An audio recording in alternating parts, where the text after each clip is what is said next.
Iraqi, who beat you to the gold and silver respectively. But as I say, each to your own how you deal with these things. Yeah. I mean, we can unpack more about that in just a moment. But I guess for him, now he's got to concentrate on the 50 metres. Is that a good thing, do you think, that he can quickly move on? I think, obviously, as you were saying there, he's got a big dog in his belly that's willing to fight, which for him, he's going to channel that in the way of trying to go out now and win every other race that he's in. There's obviously gone through the semis, and I think this fastest earlier. That's right. Yeah. More about later, but it's one of those things that I've been in his position as well, and in the heat of the moment, you say things and you think, oh, afterwards, I shouldn't have said that. Now, Adam is somebody, as you say, is very philosophical. He sort of, you made great sort of nod to like an Eric Cantona style. As it started, yeah. Yeah, like one of those, and he is very much like that at times. I just think certain points of what you're saying there, you do have to be careful, and you should be thinking about others as well. The idea of, again, nobody deserves anything in sport. Everybody works equally as hard. It's not a written. It's not preordained because you are a world record holder or an Olympic champion or silver medalist. This is obviously at the moment. It's one of those things that, as you get older, in particular, these youngsters are able to perform and do things that fundamentally you can't do as well or can't do as often anymore. That was a big warning sign for me at the end of my career, watching youngsters who would be the same sort of age as Philip. I would have been 30, 31, and watching how much they respond to doing what they were doing. Whereas every time I did it, I was going, this hurts. And my body was getting worse. And Adam will be having very, very similar things. He'll be getting out the ball. And he did mention, he said, this hurts. It hurts so much.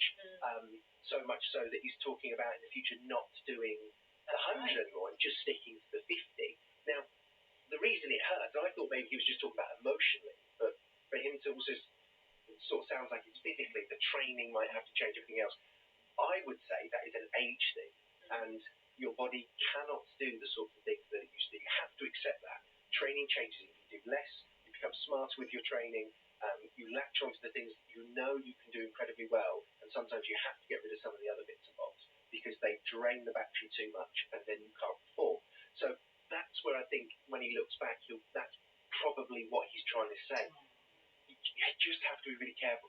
I struggle a little bit with certain bits of talking about the medals. Now, when people talk to me about medals, they'll say, where'd you put your medals? And I'm sometimes a bit flippant with it. I go, do you know what? I'm not sure where one is. I think I told you a story where I found a Commonwealth medal from India in 2010 in a box in storage. And I was like, oh, brilliant, I found that medal again. Now, I understand a bit what you're saying. So for me, I always say the medals aren't the be-all and end-all of it. It's the memories for me. They're the most important things. The memories of the day. It's not just winning, it's everything that led to that moment. It's so special, and I saw it differently to everybody else in the world, and I experienced it differently to everybody else in the world, and they are really, really special. Now, the medal is that tangible thing that says you did this, and for youngsters, like Adam's saying, it's great to get kids to see it. Often you speak to kids now, I mean, especially I'm old now, so they have no idea what I did. They don't care either, but you show them a gold medal, and they go, wow, they can get their head around that,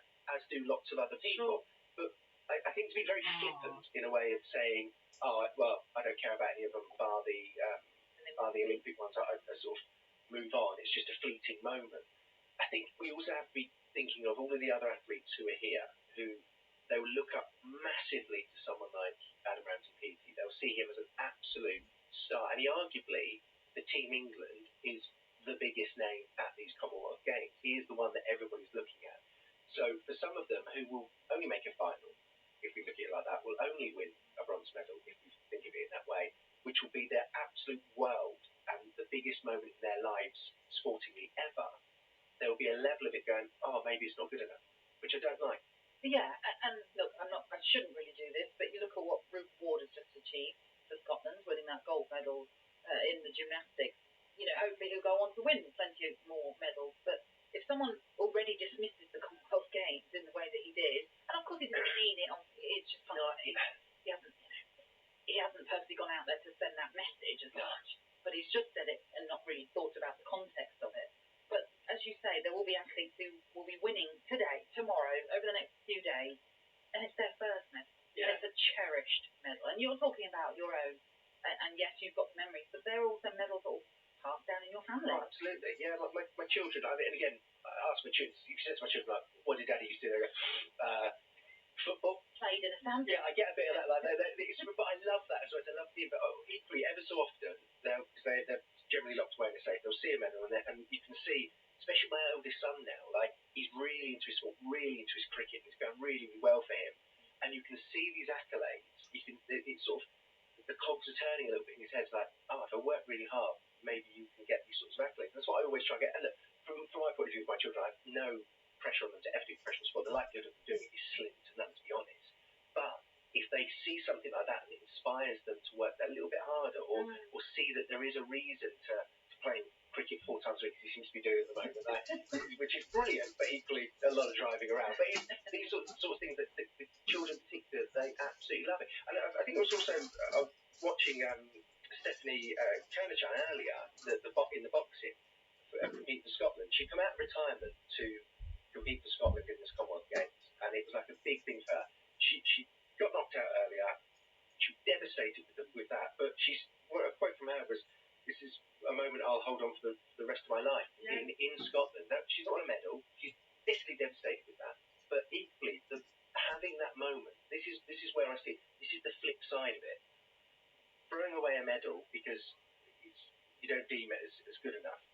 Compare that to other athletes where it is literally beyond just being there and competing. And we get so caught up on, if you haven't won a medal, you failed. Or if you haven't won, you failed. And there's certain people out there in the media who love to yank on that chain.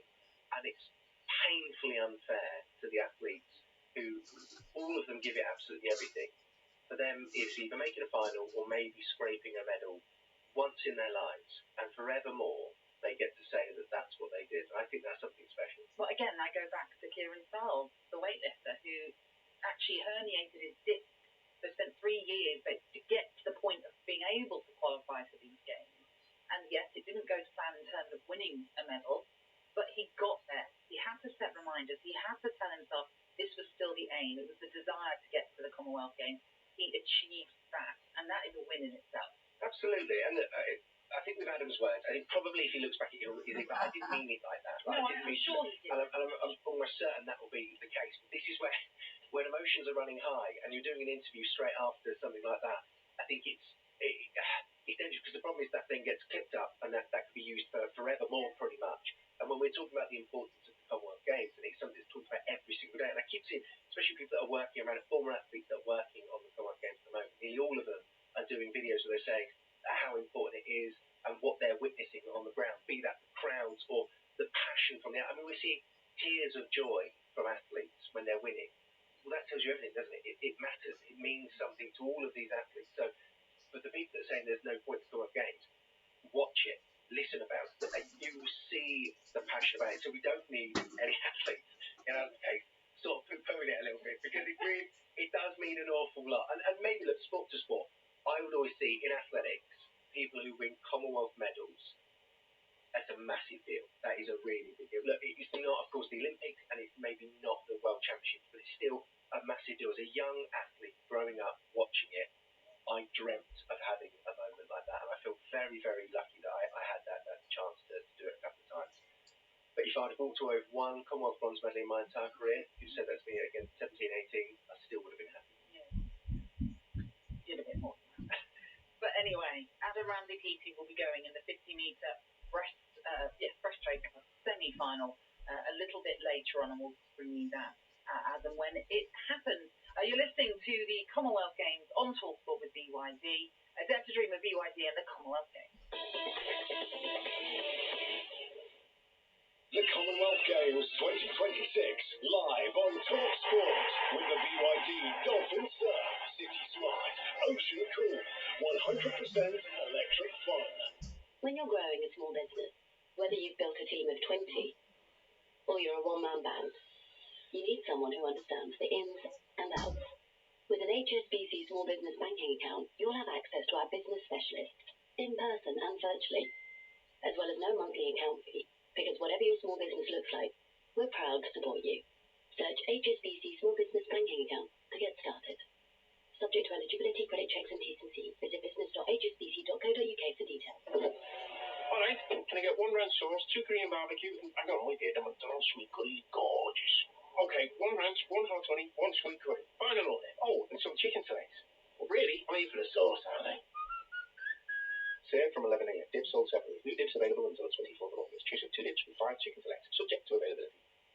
Get closer to all the action. He is up into the gold medal position. The 2026 Commonwealth Games Glasgow. Live with Natalie Sawyer on TalkSport. Okay, we are bringing you 5 more medal events in the pool this evening, and which has already seen success for England, with Alice Tighe winning the first gold of the evening. Scotland as well, with Angrid Evans picked up a gold medal. So it's been a great start for the home nations in the pool this evening. But can more medals be picked up in the gymnastics, the women's all-around individual event? Let's check in once more with Charlotte Richardson. We are now into the third rotation. The vault and the bars done, beam and floor routines to go, and England, Canada and Australia have dominated this event, sharing all 30 medals over the past 10 games. But as things stand, it's a Canada 1-2 with Welsh star Ruby Evans in first, her teammate Emily Roper fourth. For England, Abby Martin's early struggles mean it's hard to see her add into yesterday's team bronze. Shantae Eva Manko has just performed on the beam and was beaming with a smile. She's still very much in the mix. And as you were both saying earlier on, for these athletes, the memories are as sacred as the medals. And I was reading this morning that for the England gymnasts, they treated themselves to a McFlurry yesterday evening